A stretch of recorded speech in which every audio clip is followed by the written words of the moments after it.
Good afternoon. What's going on, you guys? Welcome to the mid-afternoon show. It's your girl, Paulette. It's been a busy morning, but of course, I could not go live today. So here I am hanging out with you guys in the brownstone living room, the virtual living room, of course. And I wanted to come on here and chat with you guys about a couple of things. But first, let's go ahead and give you the news and information that you can use from our buddy, Alan Edwards. Germany on Wednesday detained 25 members and supporters of a far-right group that the prosecutor's office said was preparing a violent overthrow of the state to install a national leader, a prince, who had sought backing from Russia. Prosecutors said the group was inspired by the deep state conspiracy theories of Germany's Reichsbürger and QAnon, whose advocates were among those arrested after the storming of the U.S. Capitol in January 2021. Members of the Reichsbürger, citizens of the right, do not recognize modern-day Germany as a legitimate state. Harry Michaels reporting. Peru's embattled President Pedro Castillo said on Wednesday he would dissolve Congress by decree hours before he was set to trial, throwing the country into a full-on constitutional crisis. The move, which appears to break normal legal channels to resolve issues between the powers of government, sparked resignations by key ministers from Castillo's government and allegations of a coup by members of Congress and others. In an address, Castillo announced a government of exception and called for new legislative elections to take place. Davis Richards reporting. China's defense ministry on Tuesday dismissed a Pentagon report that the pace of its nuclear weapons program as unfair speculation. The Pentagon said in a report last month that China would likely have a stockpile of 1,500 nuclear warheads by 2035 if it continues with its current pace of its nuclear buildup. The figure underscores mounting U.S. concerns about China's intentions for its expanding nuclear arsenal. Jason Riley reporting. U.S. oil prices fell in frenzied trading on Tuesday to their lowest settlement levels this year, with Brent finishing below $80 per barrel for the second time in 2022, as investors fled the volatile market in an uncertain economy. Prices have dropped by more than 1% for 3 straight sessions, giving up most of their gains for the year. A string of bearish news has unnerved investors despite an ongoing war in Ukraine and one of the worst energy crises in recent decades. Torvi Rodriguez reporting. This is the latest news headlines. Members of the United States Capitol Police and Washington, D.C. Metropolitan Police Department received the Congressional Gold Medal on Tuesday for defending the U.S. Capitol on January 6, 2021. At an award ceremony, leaders from both parties described the vivid memories of the riot that day and the bravery of officers who responded to the chaos. Family members of Brian Sicknick, the U.S. Capitol police officer who died in the days following the attack, notably refused to shake hands with Republican leaders during the ceremony. In yet another sobering sign of COVID-19's widespread harm in vulnerable victims, drug overdose deaths among pregnant and postpartum people in the United States have risen sharply in recent years, especially in 2020, coinciding with the pandemic's onset. Their drug overdose mortality increased by roughly 81% from pre-pandemic 2017 to 2020. And while pregnancy-associated overdose deaths involving heroin and prescription opioids were mostly stable through that time period, large spikes in deaths occurred that involved fentanyl, methamphetamines, and cocaine. An association exists between people who obtain a higher percentage of their daily energy from ultra-processed foods and suffering cognitive decline. A large study with long-term follow-up released this week suggests overall 58% of calories consumed in the U.S., 57% of British, 48% of Canadian, and 30% of Brazilian diets come from ultra-processed foods, the scientists said. That includes sweet and savory snacks, confectionery, breakfast cereals, ice cream, sugar-sweetened beverages, processed meats, and ready-to-eat frozen meals. After more than half a century, Boeing rolled out its last 747 out of the Washington State factory on Tuesday. It took more than 50,000 Boeing employees less than 16 months to churn out the first 747. The company had completed 1,573 more since then. And that's the latest news headlines. I'm Alan Edwards.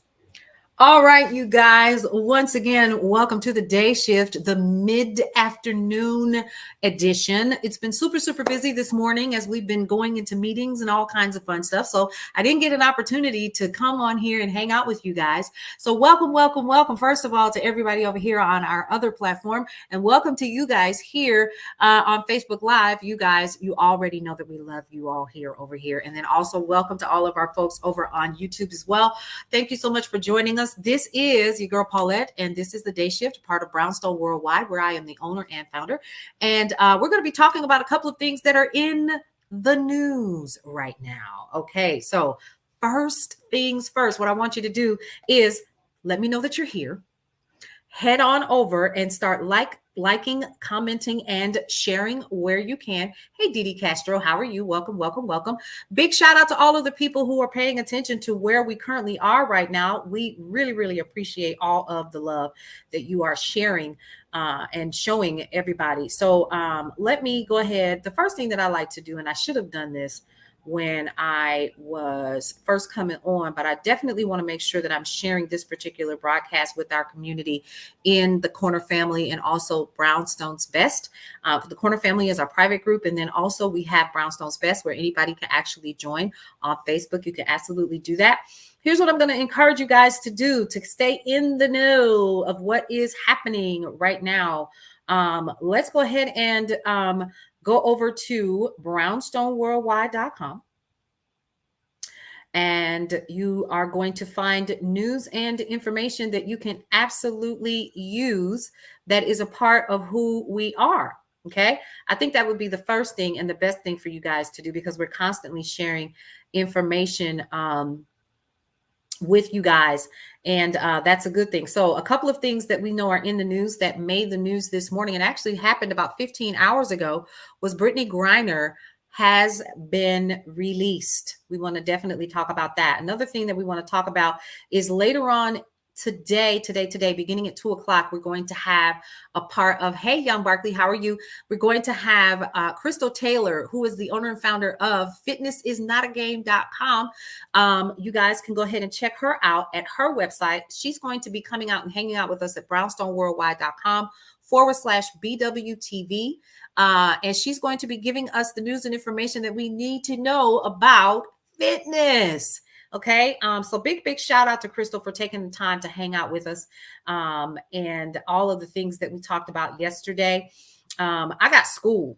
I need y'all to know Krystal schooled me 150%. And I don't even know how I should. Hey, Nelson Cross, how are you? Welcome, welcome.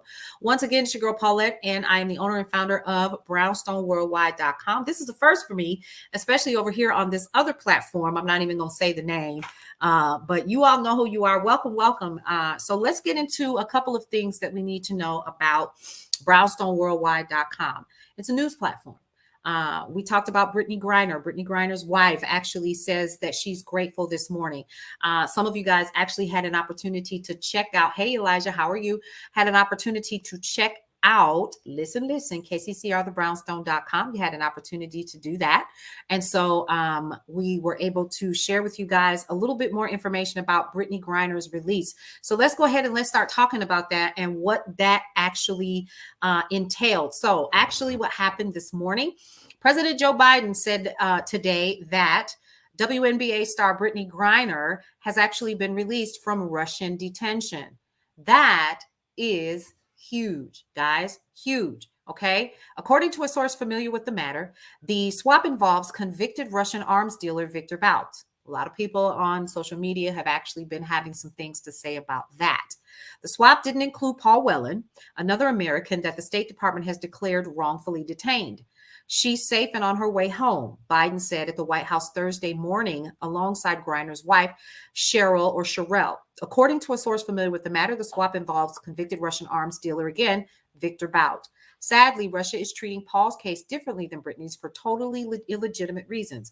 We haven't yet succeeded in securing Paul's release, but we're not giving up. We're never going to give up. Okay. And so also Biden gave his final approval for the prisoner swap freeing Griner over the past week. An official familiar with the matter said. So the official added that Biden was updated on the swap as it was taking place this morning. And so she should be home by now, or at least on her way. Let me clarify. Okay, because again, it is Russia, but I know that she's glad to be out of there. And we're happy for her. We're excited for her. And what I will say is that Brittney's wife, Sherelle Griner, has been very clear that they are going to continue the fight along with the current administration to make sure that many more unlawfully detained individuals in Russia return home. And so we're going to hold them to that. We're going to hold them to that. That much is for sure. So once again, you guys are paying attention to brownstoneworldwide.com's The Day Shift. Normally, I air at about 10 a.m. Live, and we go live on KCCR, the radio station as well. But today, I just wanted to come on here and just kind of chat and chop it up a little bit with you guys, help you guys to get familiar with what we are doing here. I need to move this just a little bit more so that I'm not focusing directly on my folks over here as well. So if I turn my head just a little bit, folks, don't take it personal. Charge it to my head, not my heart, and technology. Once I get used to this, I'll be able to have all of this at one time, because the platform that I currently use doesn't allow me to connect to one of my biggest places where I have larger followers, but we're definitely going to get there. Okay. A couple of other things that are in the news that we found to be very interesting over on brownstoneworldwide.com. Jackson State student was found deceased inside of his car on campus. Really, really interesting. And I find that to be interesting in light of all of the things that are currently happening at Jackson State University. So it kind of made me a little sad this morning when I saw it this morning. 22-year-old student was recently found inside of a Dodge Challenger. The Mississippi Bureau of Investigation confirmed that 20-year-old Randall Smith was in custody after being arrested for the murder of Brown. Smith has been arrested in connection to the JSU homicide that occurred yesterday, said Martin. Brian O'Connor, his former high school coach, announced his death on Twitter. Hood National Forest stated, I am sad to say that the Mount Hood National Forest is on fire. We have lost our own from the Olive community and football family. Flynn Brown was killed yesterday morning while attending Jackson State. More information is going to come, and we'll get more information as it becomes available and make it available to you here at brownstoneworldwide.com. Now, let me tell you what's coming up next on brownstoneworldwide.com/BWTV. You guys, you want to learn how you can become a part of the Body Bounce Back Challenge? I need to be a part of that myself. Okay, let's talk about that. So Krystal Taylor of Not a Name is going to be hanging out with me a little bit later. Actually, it's a pre-record. We actually had to do that because we're super busy, the both of us, and she's going to be hanging out with us. If you want more information about that, head on over to brownstoneworldwide.com. Find out how you can be a part of her 3-day challenge. And also her lunch and learn today with us is at 2 p.m. on brownstoneworldwide.com/BWTV. Okay, now her goal, this is what she's telling me, and I absolutely 100 believe her. She's on a mission of helping at least 1 million Black families change the trajectory of their family's medical history. She's also challenged them to take control of their health, the body's weight, by joining the Body Bounce Back Challenge. So we're super excited about that. We can't wait to get more information from Krystal this afternoon about what that's going to look like. And so I am excited to have you guys to be a part of that particular lunch and learn. Again, brownstoneworldwide.com/BWTV. If you are not on Facebook, if you are on Facebook, you can always head right over to Brownstone Worldwide, our Facebook page, like the page, and check out the live broadcast. Okay. That's going to be the next thing that you want to do. All right. Okay. So that was my quickie, really, really quick. We want to make sure that we do that. And also, let's keep it locked to KCCR Radio, the Brownstone Center, for more news and information that you can use. I'm out of here, guys. I will see you guys at 2 o'clock for our lunch and learn. See you later. Bye.